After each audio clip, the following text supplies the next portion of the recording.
Hey guys, it's Jen. Welcome back to my channel. As many of you know, I am a woman in long-term recovery. I am a CARC, a CRPA, a rape crisis counselor, and a Narcan trainer. If you are wondering what any of those things mean, if you look at my description box down below, you will find the link to that video and several others that I've done. You will also find all the social media stuffs.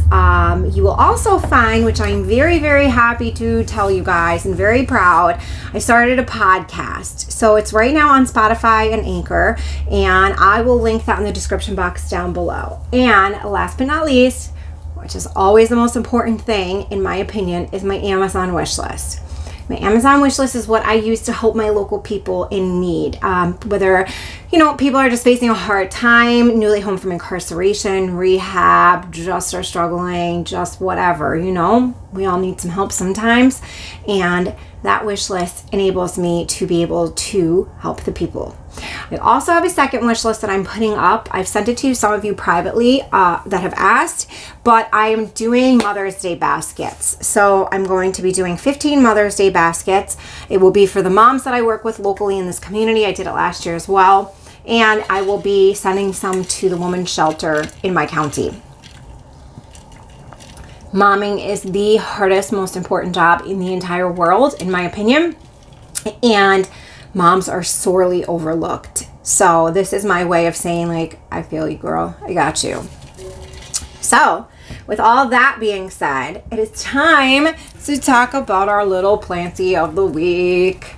So this has several names to it. Turtle vine, Bolivian Jew. So there's one plant that's called a wandering Jew and has different variations. This is also called bunny ears. It has a couple of, when I bought this plant, because I actually bought this plant at the local grocery store because I saw it and I was like, oh my God, I cannot believe they're selling it here. I had one, and sadly when I went to go visit Jess, it actually died because I was gone a month. So yeah, it's called an inch plant because it is a slow grower. But first off, it's beautiful. You guys can just appreciate its beauty, and it kind of vines out, which I love. The girls don't eat it, so that's also another plus. But what I thought was super cute, and also look, as we all know, purple's my jam, right? She's purple underneath. Purple and green are two of my favorite colors, and yeah, she's purple. So I thought this was super interesting, and I purposely kept this card to read to you guys because I knew I was going to do her as a plant of the week. So it's called a turtle vine, a reptile's best friend. Like its name suggests, this hardy succulent, aka inch plant or Bolivian Jew, makes a great companion and potential snack for your reptile friends. Its elegant green and purple hues make it a great addition to terrariums or space-saving decorative baskets. So I thought that was so cute. So if you guys have reptiles for pets, which I wish I did. I might have to add to my menagerie. I kind of want a bearded dragon or a turtle or a chameleon or all of them. So I think this is awesome. They can, it looks pretty and they can have a little schnibble nibble. So yeah, isn't she cute? So, and super easy upkeep, super easy. Water once a week whenever you remember. It's not a very demanding, it's not like the drama pig. So today's video, guys, I want to get into it.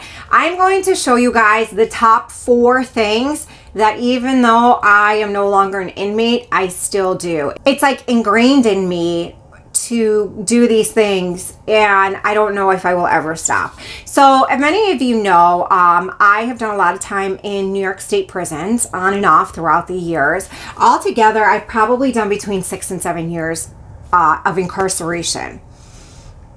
So, you kind of get these habits, and then when you come home and you get back into your active addiction, you still kind of do them. And now, that I'm home, let's see, 2 years. It'll be 2 years this June. So just shy of 2 years. I still have these habits. It's crazy. I don't think they will ever stop. So I'm going to start. They've gotten a little fancier since I'm home now, and I'm able to get, sleep masks and stuff. But when I was incarcerated, because the lights are always on, the lights are on 24/7. Even though they go to a night light type of setting, then the lights are still on. There's always a light on. Even if you have your own room, there's still a light in front of like your doorway, in front of your cell door. Because in New York State, there's not very many cells in the women's facilities. It's more literally full doors with just like a, square, what is it, 8x10 or 8x12 window in it.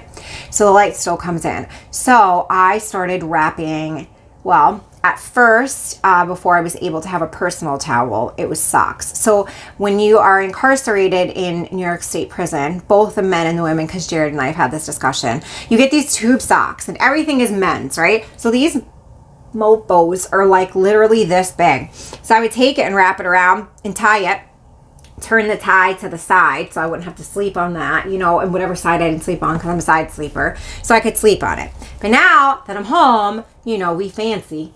And I got this off of Amazon when I first came home, because I was like, bruh, I need to cover the eyeballs.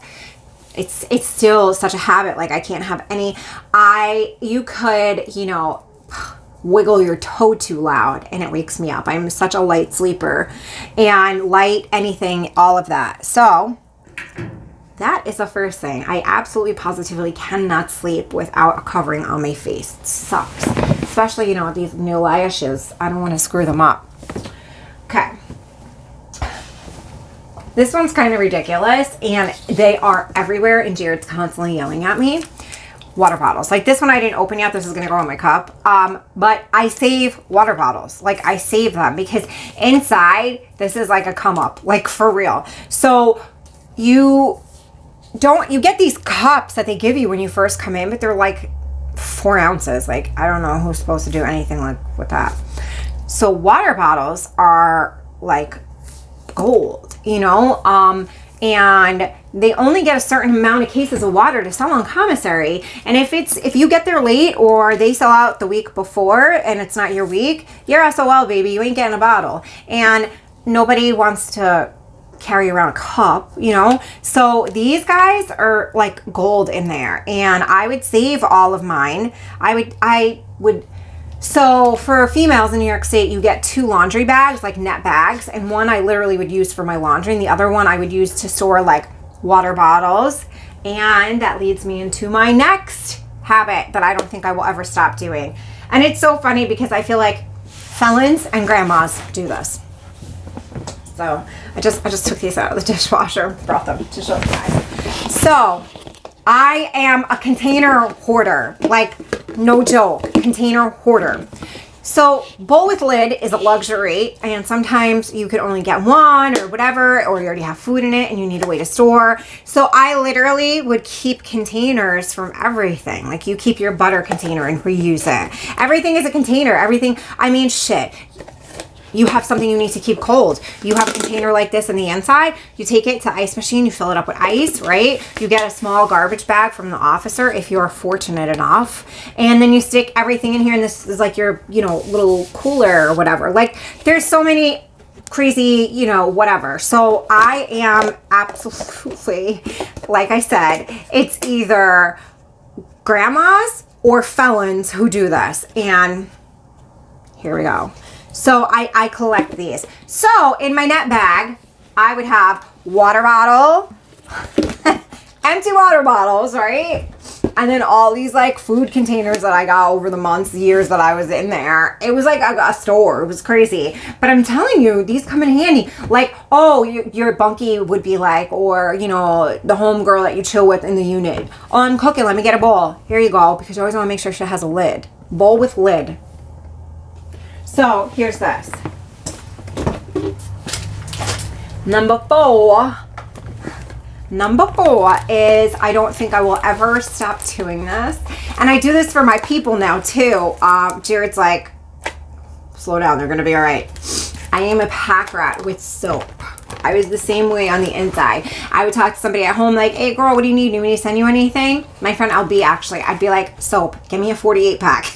Because this is money. This is clean. This is everything. This is life, right? Like, and it smells. This is my new one now. I didn't have this one on the inside, so this is my new one. This one is mango butter.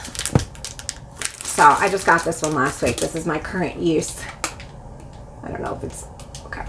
So yeah, and then I always keep a dial on hand. I probably have like a 20 pack downstairs actually.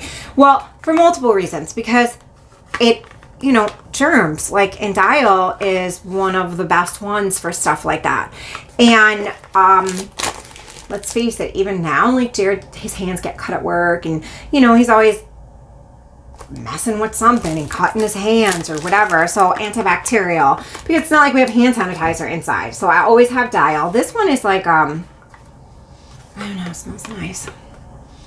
So in prison, I would always have a bar of Dove in my soap box to shower with, and then at my sink, because I had a toilet, because I had a one-person cell, I had a toilet and a sink in my cell, I would always have dial for hand washing. So this is another one of the things that I don't think I will ever go without. So yeah, I mean, it's crazy now, you know, I'm home doing things, you know, I'm living my best life, yada, yada, yada. And yet I still do all this crazy stuff. Like, I still collect water bottles. I still collect empty food containers. Have to sleep with something on my face. It has to be like pitch black for me to sleep. And I also like stock up on soap for my people and personally. Like, it's just a thing because I know how quickly infection spreads, especially for my people. And I'm always afraid, like, I'm going to run out. There's certain fears that I don't care how far removed you are from your incarceration. You always have those fears that you're going to run out of those things. So I just thought it would be kind of funny and cool to show you guys, you know, my top 4 things that I still do from when I was incarcerated, and I will probably do them till the day I die. So I hope you guys enjoyed today's video. Please check out the Mother's Day wish list and the new podcast, and I hope you guys enjoy it. If you guys have any suggestions for podcasts, please like message me. I think actually I'll do an Instagram post, so maybe we could get some good topics going. I'm a little nervous on the podcast front. Like, I've never done it before, and it was so awkward. But I guess so was this when I first started, and now I'm like, oh, let me go talk to my friends, you know? So I hope y'all have a great rest of your week. I will see you on Friday. And remember, we recover loudly, so those behind us do not suffer in silence. Bye!